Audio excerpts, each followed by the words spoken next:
It's a good thing I'm not the president. I'm an independent, because I would prosecute the people who did it, I would prosecute the people who ordered it, and they would all go to jail. Uh-oh. The governor, Jesse Ventura, isn't known for holding back in his latest book, Don't Start the Revolution Without Me, out in paperback now. And Brian, I don't know, do you even want to go face-to-face with the governor again today? Well, no, I'm just face off. Yeah, I watched the governor. I watched you on Hannity last night a few hours ago. You just finished up. You are so down on what the administration did between 2001 and 2007. That's right. Why? Why? Because we now torture and waterboarding. I've been waterboarded. It is torture. I can speak from experience. It was part of SEER training that I went through as a Navy SEAL. And are you okay now?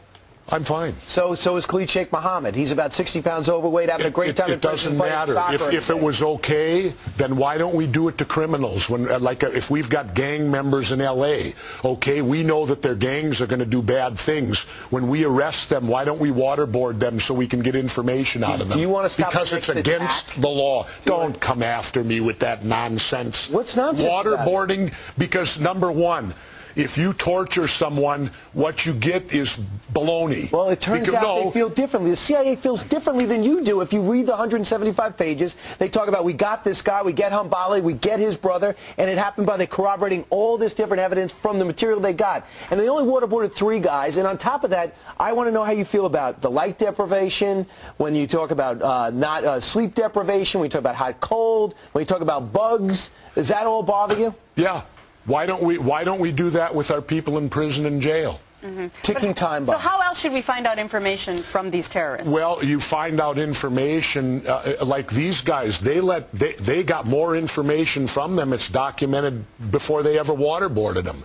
I find it okay. Why didn't we The FBI says that the CIA doesn't. Why didn't we waterboard McVeigh and Nichols then? There were more people. There were more people that they thought involved in Oklahoma City. Why weren't they waterboarded to get information? Because it's against the law. And if we're not going to be a country, if we're not going to be a country that goes by the rule of law when it's convenient or inconvenient, then what do we stand for? What country do we have if we're all on fire, if buildings are blowing up, if people are jumping out of skyscrapers? Do you want to live in that country? That you live in, if you worked in the CIA, you wouldn't do everything you can to keep those people safe? I wouldn't torture. But what about the difference between, you bring up Timothy McVeigh and gang members, and maybe those threats weren't as imminent as the threat. I don't think these threats are imminent. You didn't think after 9/11 that America felt that the threats were imminent, that more could be coming? Maybe, but I think our behavior has caused us to be in more trouble. Now, they won't release these photos. Why? Because they know the Muslim world will go irate.